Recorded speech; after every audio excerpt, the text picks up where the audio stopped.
welcome to episode 47 of Yalla Habibi.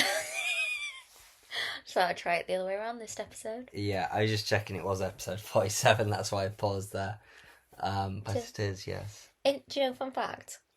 And I feel like this is, there is like a word for this. I think 4 and 7 are the same. I mean, I don't. I know that numerically they're not, but like they are like 4 and 7 are very similar numbers.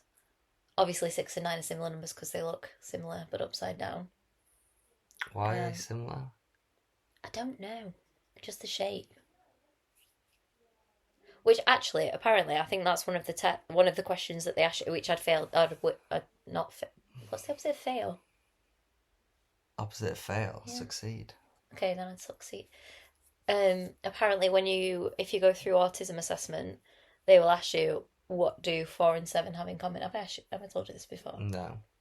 So what do 4 and 7 have in common? Nothing. Nothing at all. They're numbers, that's it. Well, there you go. So that's the correct answer. Yeah. That they're numbers. Yeah. But apparently, if you've got autism, then maybe it'll be something along the lines of, or they're angular, they're a similar shape. But like the correct answer is their numbers. That's what they have in common. Right. Yeah, Do you know what I mean? I would always say numbers. And I know that some types of autism, or one type of autism, attributes colours to numbers. Synesthesia. Yeah. So they would attribute a colour to 4 and 7. Interesting. It's like blue, red. Yeah. Yeah. Interesting. And if you watch Love on the Spectrum, one of the guys, the line couple, that the man in that relationship, David and Abby. David, has that. And I've seen him on a podcast recently, and he's like, she just says the number, he just says the colour, like instantly. See, it's so interesting, isn't it? Like, I really love that show. So I started watching that show, and then I've got you into watching that show. And then just coincidentally, they were on a podcast that you listened to. Yeah, the Impulsive podcast. Yeah, and it was interesting. They're good at podcasting. They answer all the questions. It's good. It's good. I love it because I feel like it's really showing that. I think people really other people with autism and be like, oh, they're separate to us. I say in air quotes, or like that they, can't lead normal lives or relatively normal lives. And I think it just shows that even people with learning differences can just smash it. Like that Connor, I feel like he could have a real career in television. Yeah, he's good on the camera.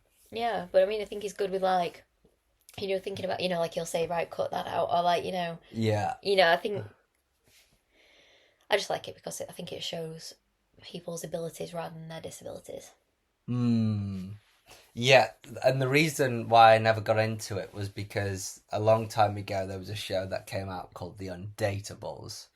It's British, I think, that one, isn't it? Yeah, and I watched a couple episodes of that, and I just couldn't get on board with it because I hated the concept of it, because it was the names file. The names file, and on top of that, it's just, and it wasn't just autistic people; it was people with deformities, all sorts, and I was just like, this is fucked up. These are just people who have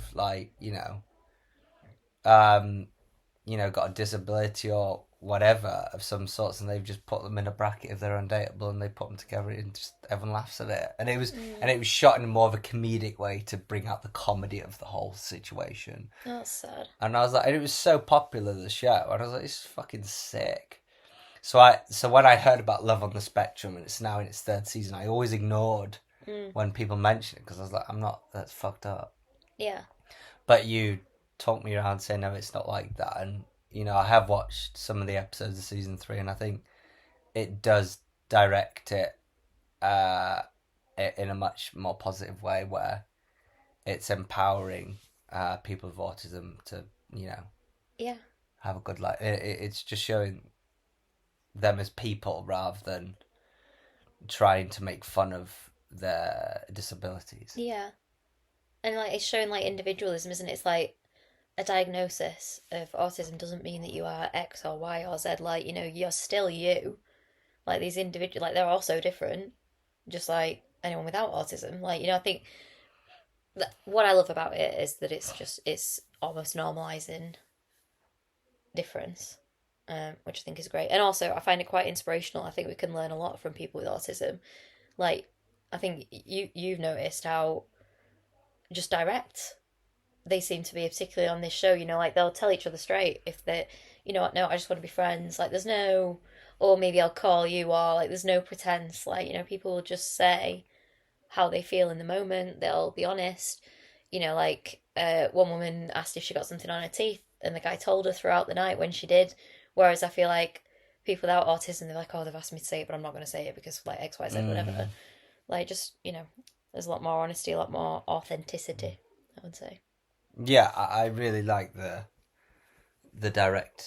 directiveness of them and how logical they are. I think we should have more autistic people on the boards and in politics, because I think they speak the truth, and I think they're to the point and very clear. Yeah. I must say I really admired that about watching these dates, and how they just take it on the chin. They don't take it as a personal thing. It just shows that they don't, you know, live on an ego. They just go, yep, I get that. Like, it's understandable. It's a like, fair comment. Honesty, yeah, like... it's not because you're trying to hurt my feelings or make me look like a fool. You've seen that we, you know, something part of us don't connect. That's okay. That doesn't work for you. Fine, understood. Yeah. Like, why shouldn't it be like that? Yeah, exactly. So we can learn a lot from people with autism. Yeah. There are too many egos in this one. I think we have more and more each day. We do. I've got a funny story. What's your funny story, Scott? A story that I've been wanting to tell for a very long time. And I'll redact all names because... Anyway. But I met this person on a retreat, and he just went from this person I thought I wasn't going to get on with to being the most... Actually, a very kind, caring human who had a very interesting personality. Had a very interesting personality.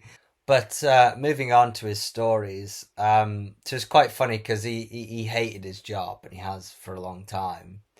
And for the year working up to this point that I met him, he had been in this job, and he managed 3 teams. Okay, so just get the context of that. He manages 3 teams. Within the same company, I assume. Yeah. So we're talking like at least 20 plus people. And for a whole year, he said, I just avoided work in every way possible. He said, I'm not passionate about what I do, and I don't want to do what I do. And what's quite funny is I said, oh, that sounds like quite quitting. Which is something people do when they know they're going to eventually resign. They just quite quit, where they just sort of hold on to it for the salary or whatever. Like doing the bare minimum. They do the bare minimum. But he said, no, it's not. If he said, I wanted to not do anything, but he said, I still wanted the job. So he said this was different. It's not quite quitting. He said, I want to do quiet keeping. So he said, I wanted to do nothing but still get the salary. But I was like, Jesus Christ, how did you manage an entire year of barely being in any meetings, barely being there, when you managed 3 teams? And he said, yeah. And there was another guy there who also worked with him. And he said, yeah, his team members would come to him and be like, where is he? And he'd be like, I don't know. Like, they couldn't, like, his own team members couldn't, like, get in contact with him, like, for a whole year. Right. Like, or found it very difficult on a weekly basis because he just didn't want to work. How he even got a month into doing this, I don't know how. Yeah. You know, maybe they just didn't complain. So, and it's hilarious because, I mean, he was laughing during it, but they have similar to the company I work at, the annual, you know, they have an annual appraisal, and it's 1 out of 5. And I mean, I guess you can guess what he got. He got 1. Wow. He got 1. And what was really funny, what he was laughing about, is he said, all I need for me to get a rating 2, I just had to turn up to this training, this 2-day training. And he said, but I also skipped that. But he said if I did that 2-day training, I'd have had a level 2 and they wouldn't have been able to fire me. Oh, wow. So all he had to do was a 2-day training and he would have had a level 2 and they wouldn't have been able to fire him. That's all he would have had to have done. But he just completely disengaged from working in so much where he just didn't turn up to meetings, didn't turn up, didn't do his work. That I do not understand how he managed to do a whole year of this. But anyway, I kind of sort of jumped to the end because there's an end piece. Just before he lost his job, he had also started this a very wholesome group, like a mental health group for men in the company.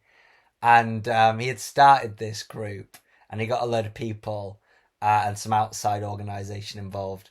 And, he was obviously, he'd gone nearly a year of not working and he was quite stressed with the whole situation, didn't like it, didn't know what he was passionate about, and obviously he also felt pretty bad about it as well. He wasn't like void of emotion, he felt uncomfortable about the whole situation, and he kept missing these meetings with this group, and then on the next group meeting he like made a real point to change the time of the meetings. Like, made a real point about it, and like they went back and forth on it. Anyway, he got his way eventually, and he's known for missing like all his meetings. And he really made a point about how we need to move this meeting early so then he can make it. And they did that for him, and it had become quite a big group in the company now. And then he missed it. Oh. The next meeting, he woke up like 2 hours later, and he had missed it. And this is what then sparked the next part of the story, is where he felt so bad from missing that group, and just I think everything that was on top of him, that he just went, oh fucking hell, I can't handle this. And he just did a random trip to Austria. Just went to Austria, again, supposed to be working. Just took a trip to Austria for a week. Well, he's still supposed to, because he just can't handle the guilt of not working. So now he's in Austria, but he went to Austria with this very strange, strange is harsh, I want to redact the word strange. He went to Austria with a new friendship group. They'd only been friends for like a few months and they didn't really know each other. It was quite impulse. He seems like quite an impulse guy. But they'd connected quite a bit, and this guy mentioned he was doing this trip and he said, fuck it, I'm coming. I can't handle this anymore. And he went to Austria, and this is what then creates the next story. And this guy that he went there with is quite a out there guy, and he was saying about this character is quite polarizing. You either love him or hate him.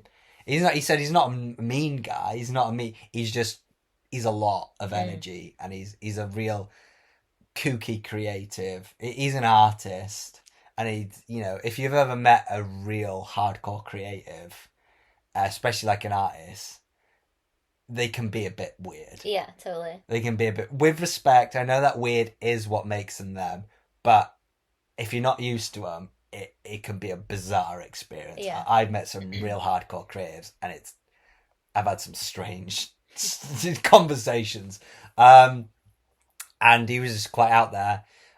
Anyway, within that night of getting to Austria, they find themselves in a like massage, not a dodgy massage parlor, a normal massage parlor.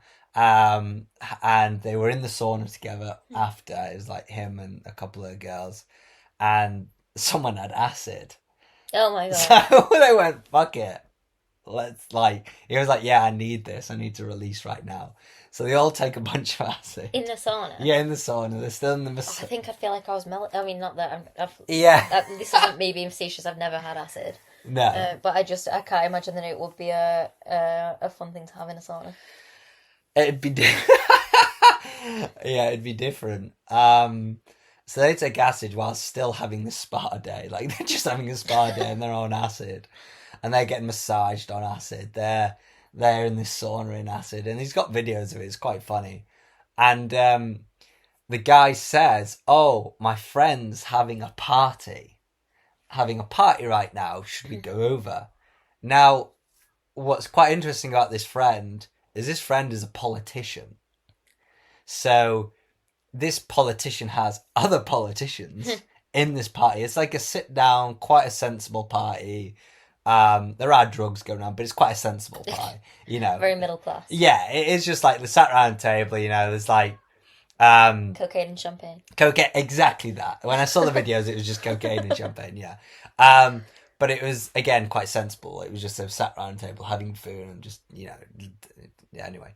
And he just thought, the kooky creative that I mentioned, he was like best friends with the guy who was running the party. He was like, they're like best friends.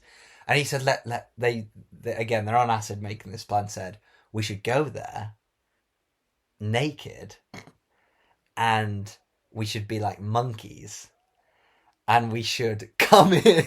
It's fucking great. So, and they all were like totally on board with this idea. So again, the guy doesn't know they're coming. The people at the party don't know they're coming. And again, these are high official people. These are politicians. These are influential people who are just having a sensible party. And also, what's quite interesting, this house is like, it's got a moat around it, which is quite, apparently it's like a mansion.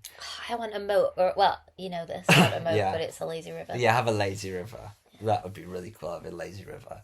And anyway, they decide, they're all naked again, there's like 3 guys and 2 girls, and they're all completely naked, and they decide, we have to climb through the windows. And again, I've seen videos of this, so I know it's real. So they're completely naked on acid, and they all climb from windows on every side of the house. So they said, we need to take over this house, and they all like split up, and they all going through different windows from the house. Like again, they've just ran from the spa to this house completely naked. They come in, and then they're all like, and then they just come from every direction into this middle room where these people, again, weren't expecting them, just having a dinner, and they just turn it into this fucking weird sex party. And understandably, the people there were not ready for this, and also were not into it. So they're having, an official party, and all these guys, there's a video of the artist guy, and they've just had a meal. They just sat around the table, the lights are on, it's no one's going crazy. And he just fucking walks straight over, gets a champagne bottle, and just masturbates with it, and then just pops it and just puts it all over the carpet. Oh my god! And you can just see the faces of all the politicians on the table, just absolutely gobsmacked to what's happened, because they didn't know anyone else was going to come, and suddenly this bearded naked man with a group of naked people have appeared in the house who they don't know, is now just ejaculating champagne all over the carpet. Oh my god. Then, so they're like, you can see they're kind of shocked. Then the artistic guy and one of the women, and by the way, this woman they also only met 2 weeks before, they got on the table and basically just started fucking. They just got, and again, there's dinner plates, there's forks, there's not, you can imagine the noise, there's balls going over, and then all these politicians just sat there like, what the fuck is going on? And they're just fucking... Is nobody trying to kick them out? No, because I don't know, I guess his best friend just kind of knows him for this. Right. So he wasn't kind of... He might have just thought it was an art exhibit that he was bringing to life. Yeah, and again, this is all videoed. Like, obviously, I will not share it because it's a friend, and that's for him to share. But so I can't sadly share the content. But I've seen this. It was as real as I'm saying, and they just start fucking on this table.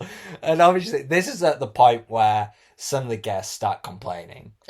They start complaining and being like, what, like, you need to stop them, this is like freaking me the fuck out, like, what the fuck is this? I mean, I'd have left immediately. I think I would just sat back to just see what's gonna happen next.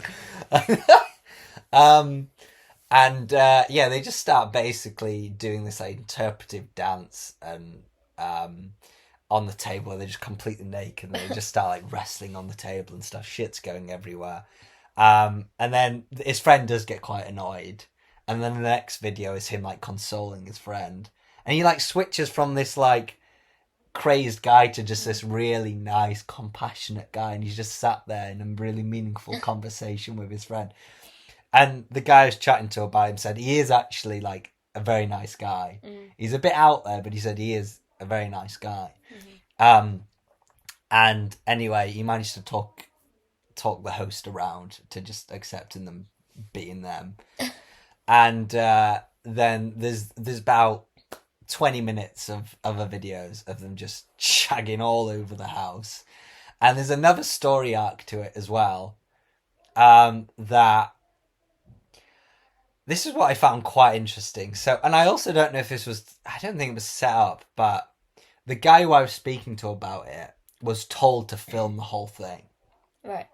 So again, the artist, he likes to do artistic things. So I think he likes to capture content. He likes to capture moments. So I think most of it was natural. I don't think it was planned, but he did, the recording of it was requested before the night started. Yeah.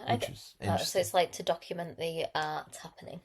Yeah. So there was something artistic in it. And honestly, everything was a bit crazed, but when I saw them doing this like interpretive dance on the dinner table, we were quite enthralled by it. Like at first it was quite jarring, because I hadn't looked at a phone for 5 days and now I suddenly see porn.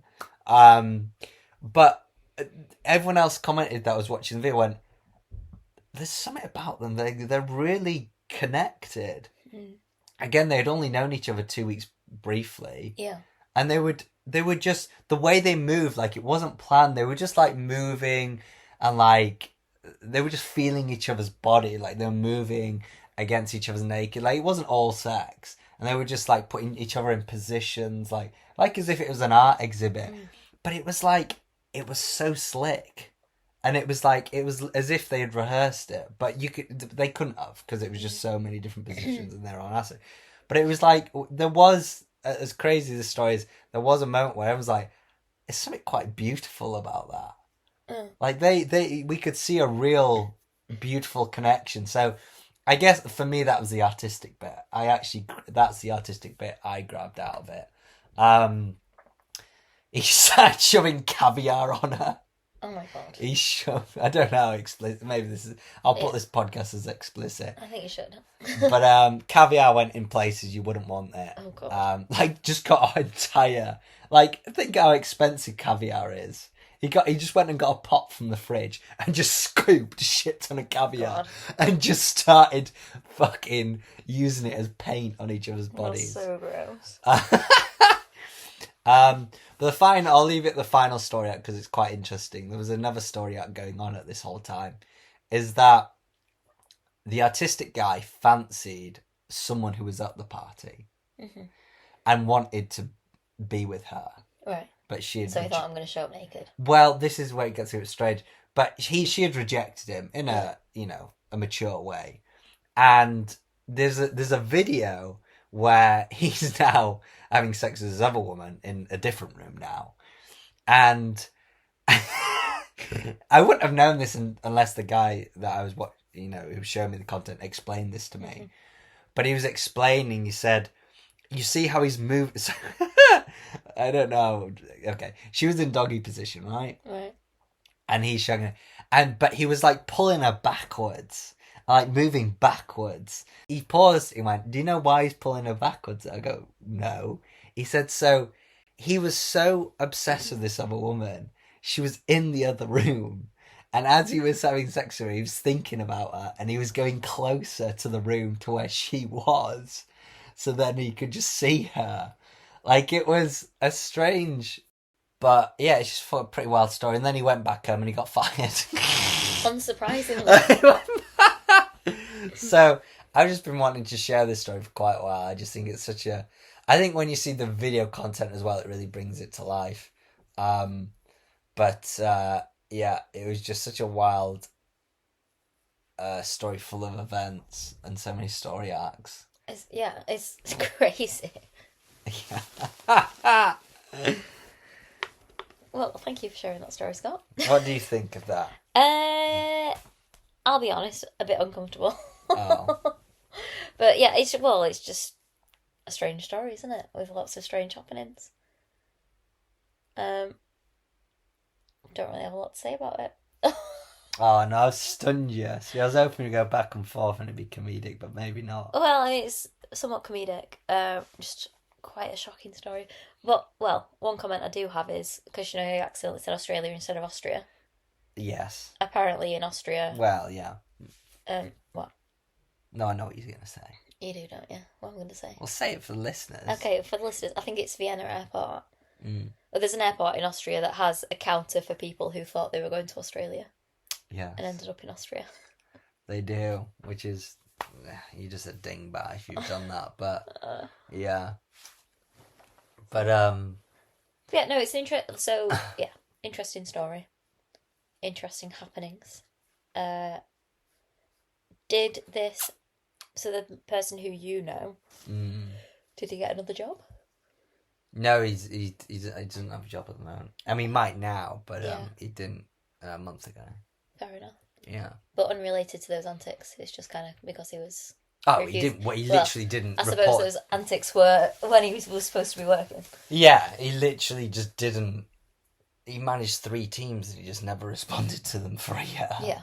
Like he got a 1 out of 5 on his annual appraisal. Like, like he knew it wasn't, he knew the reality of what would probably happen. But it's probably good for him that he's been fired. To be honest, totally. Because he has no passion for his role. But yeah, it's a strange one. But yeah, I just think it's a pretty crazy story. So there we go. I think Shelby's a bit jarred from the story. I am. I just gobsmacked. But there we go. Hopefully you listeners enjoyed it. So this was on a retreat that you went on, the Vipassana retreat, is that right? That's when it was shared to me. Okay. So, like, how did that go? Like, at what point did he go, I've got a fun story to tell you? Because it must have been, like, at the start or the end of the retreat, I guess. It was at the end. At the end of the retreat. So was he just like, I've got a wild story? I think because we had done that 5-day retreat, whilst you didn't speak or look at each other for 5 days, you become quite close to each other. Because you all go through that experience and it's not easy, and it takes you to quite emotional moments in your life, and you really reflect a lot. So by the end of it, you feel you feel a lot closer with one another than you would, just being with people generally for 5 days. So it opened everyone up, and it was a very comfortable space to share. So when we were allowed to talk again, it was all about talking about the experience and reflection and what we've learned. But then the second half towards the night, it was just like we're all trying to get to know each other and asking. It was still a lot of reflection stuff, and it just rolled into stories, and then you just showed all these videos. It was like 1 a.m. in the morning. So yeah, it was quite jarring to see that after not seeing the phone for 5 days, but it was just hilarious. And once that story ended, I was like, I've got to go to bed now. I've got to go to bed. I think he was about to start another one as well. It's like I'm just so shocked by what I've just seen. My head is so I can't process anymore because I've not seen not spoken for 5 days. I can't process it anymore. It's and the next day, which wasn't specifically just that, but just from speaking and looking on phones, I was totally hungover, and I hadn't drank, but I just felt hungover all day. It was grim. So it's interesting. So yeah, so I think we're definitely realizing that. I think everything around us is just consuming our battery, and I think we'd be much healthier if we were in a place where we didn't have any screens, any TVs, laptops, phones, any electrical device, to be honest. I think the less electrical devices around you is better. I know there is a name for that, people who say they get ill from electric devices, but I definitely did start to feel that when I came back into civilization and back around like an airport where all the, there's tons of LED lights and restaurants and mobile phones. It's been so overwhelming. Yeah, it was horrible. And I didn't anticipate that, but I felt sick for like 2 days. And it was really grim going through the airport. It was just I had a headache for like 2 days. I felt ill. But it was just going from no technology, just nature, quiet, stillness, to then all the normal technology. And it was just normal life, with even the big billboards of advertisement and everything. And it was just very overwhelming, and made me feel ill. So it's interesting. What it made me think was, maybe we always have this illness. It's just you become numb to it because it's constant. Yeah, I bet. So that's sort of the thought I had on it. So yeah, I think we'd be better living, in the sticks with nothing, to be honest. Maybe we do. Maybe we, because we travel. Yeah. Maybe we plan like a week each year where we book somewhere, like somewhere like nice that's got a beach or something, like with activities to do, and we just make a deal. Like, we let family know where we are, and that we're going to be in Communicado for a week, and we just do that. Like, we put our laptops and phones away, and we just experience the things around us, play cards or whatever. Go to the beach, swim, and just be without technology. I think that'd be great. I think that, I think that'd be really good. Yeah. No, I'd love to do something like this. I think it'd be very good to, bring peace and bring clarity on confusing things in life. And I would even like to do a Vipassana. I don't know. I haven't chosen whether it's an annual thing or probably more like when I need to make a big decision. Yeah. An annual thing might be a bit intense, but no, I think we should do a weekly thing like that. A weekly thing, a yearly thing. Yeah, a weekly would be great. Yeah. Yeah, I think a week a year. I think that would be really good. And then if our living situation can just become a big percentage of that would be even better.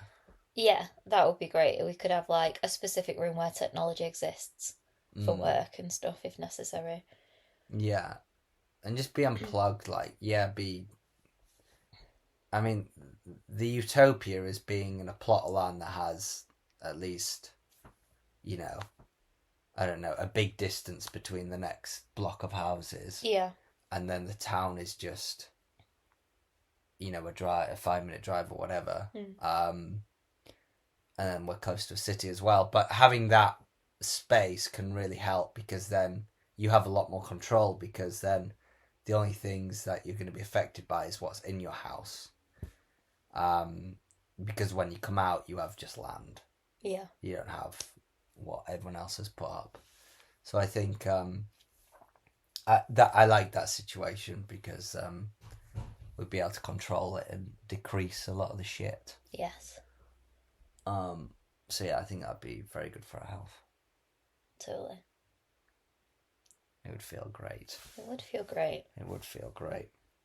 Yeah. Fuck technology. I never know how to introduce my WTF of the week.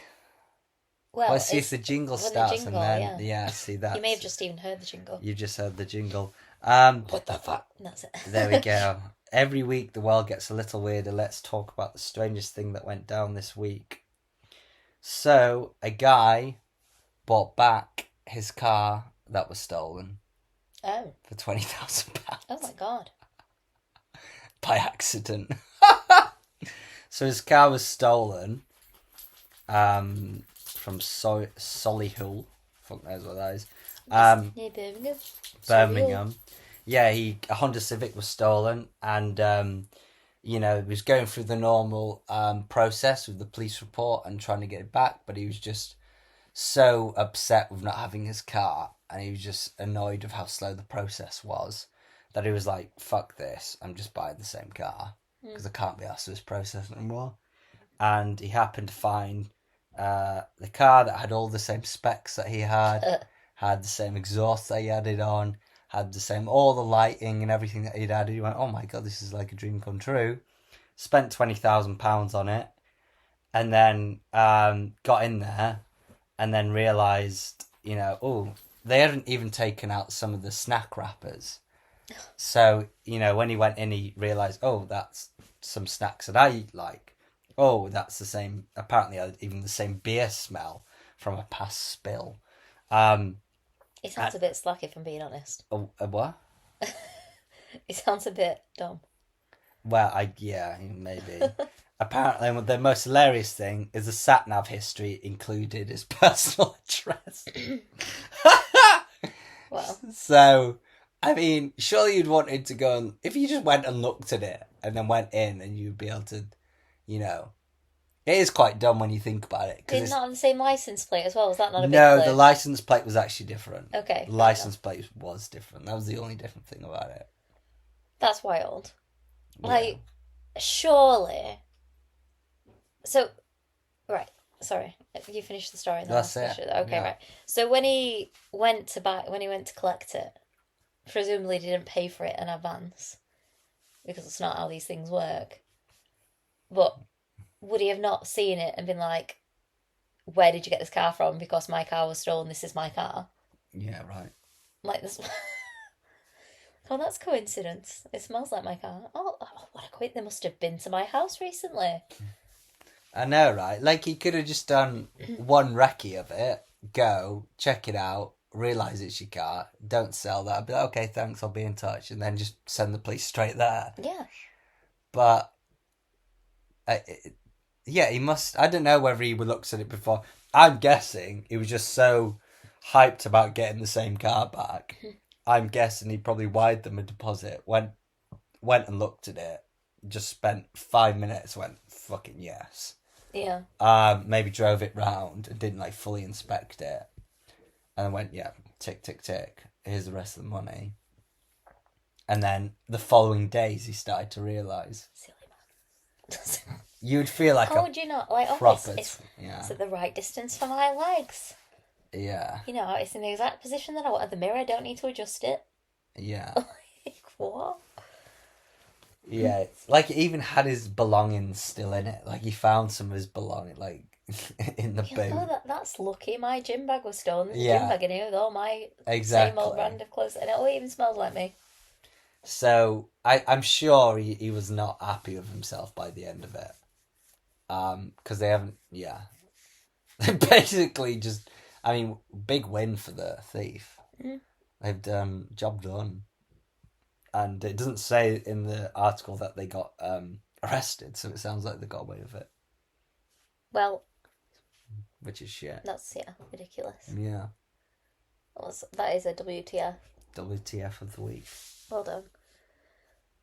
Well, I love how we've been doing this for so long now, and neither of us know how to intro our own parts. I know, but I can never find your intro. Let's take a break from the chaos.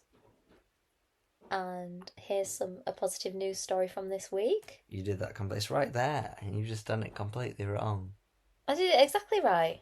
No, you didn't. Where does it say, and here's a positive news article from this week? Here's something to make you smile from this week, but I got it. Let's take a break from the chaos. Yeah, it was all wrong. Shelby's good vibes only. There we go. Okay, so something positive, a positive news story from this week is that a group of school friends, when they finished school, they decided to meet up a month after, to see how everyone was getting on. They went for a pint. And then they just decided that they were going to do this every single month. They were going to have a monthly meet-up. Sounds like too much of a commitment. But it's nice, isn't it, to meet up with your friends? But it's been going on for 64 years. Oh my God. So, there's a specific group of friends, and they meet up for a pint at the Old Swan Inn in Evesham, I never know how to say that. Right. They met in 1953, and they went for a farewell pint, and then they just didn't want it to be goodbye, and so they just meet up. They say that they feel like a band of brothers. In fact, one of them went off for to work in London, and he joined them 22 years ago. So he says he feels like a newcomer because he's only been meeting up with them for 22 years. So I just think it's really nice. So they said that even though like technology offers various ways to communicate and stay connected, nothing beat the moments and memories created when they meet up in person. So even though one of them says that he's not a particularly chatty person as a rule, but it's just nice to hear your mates talking, and I just think that's great. I think there's so like technology. I think we just rely on it so much now to we're just talking about it, but like to communicate with people, I think it's a bit of a cop out. Like you think, oh, I've sent someone a text, so I don't need to meet up with them. Like, we've had a like. I think a call's a bit different. Like I think actually speaking is a bit different. But I think because we're so busy now and like everyone's just go, and then you think, oh, I'll send you a text, or okay, I'll reply next week, or like whatever. I think that it kind of prevents us from meeting up as often as we could and should. So good on them, the band of brothers from Evesham. Yeah, it's lovely. I could never commit to a monthly meetup, but I think it's very nice that they've done it. Yeah. And I mean, me and my group of friends, I get told that we're quite unique in that way, that we meet up a few times a year. You're really good at it. Yeah, whilst we don't meet up every month, what people say is unique about our group is that it is our entire group from school and some from primary, core friends from primary school as well. Like we have a massive group. There's about 20 of us, and we will religiously meet up a couple times, 2 to 3 times a year. Always a Christmas meal, usually a summer meal, and another one maybe in there as well. And then small pockets of them will meet up. Pockets of them will meet up as well. Just generally. So, but a monthly meeting, that's lovely. It is, and I don't know if they all meet up every month, or if it's just, I suppose like you say, it's a big commitment. Like if you're on holiday or something, I doubt that they're going to be like, no, you can't come now because you've missed one. No. So yeah, it's very nice. Well, what a lovely podcast, and it was a lovely podcast. It was a lovely podcast, and that's another adventure wrapped up. But the journey never ends. Keep your bags packed for the next one, and remember, when in doubt, just say, Yalla Habibi. See you next time.